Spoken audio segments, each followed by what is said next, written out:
పెద్ద మనిషి బాగున్నావానే? బాగానే ఉంది. ఏం పేరు? భిక్షం. భిక్షం. ఓకే. ఏం భిక్షం, మరి ఎట్లుంది పరిపాలన? కాంగ్రెస్ ప్రభుత్వం వచ్చింది కదా, ఎలా అనిపిస్తుంది? మంచిగానే ఉంది. మంచిగా ఉందా? వస్తున్నాయి పథకాలు మంచిగా వస్తున్నాయి. పథకాలు అంటే 6 చెప్పిండు. ఇక కరెంటు బంద్ చేసిండు, వస్తుంది తీసుకుంటలేడు. లేడీస్ అంటే అది బస్సు అది ఏం లేదు. ఇక మళ్ళీ పోతే ఇండ్లు ఒకటి పెట్టిండు ఇప్పుడు, అంటే రాలేదు కానీ రాసుకున్నారు.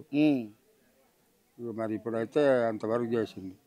పింఛని అంటే జనవరిలో ఇస్తా అన్నాడు కానీ మరి ఇవ్వలేదు. 4 ఏళ్ళు పెరిగిన పెంచలేక ఇంకా పాత ఇస్తున్నారు, పెంచలేదు. మరి రైతు బంధు రుణమాఫీ రాలేదు. రుణమాఫీ ఇచ్చిండు, రుణమాఫీ ఇచ్చిండు 1,00,000 రూపాయల కాడికి. రుణమాఫీ అయిందా? అయింది. ఇక రైతు బంధు అనేది రాలే మధ్యలో. ఎట్లా మీ కోమటిరెడ్డి ఎట్లా చెప్తాడు? ఏమో కోమటిరెడ్డి మంచిగానే ఉంది, పింఛన్ కూడా ఇస్తామని మొన్న ప్రకటించిండు.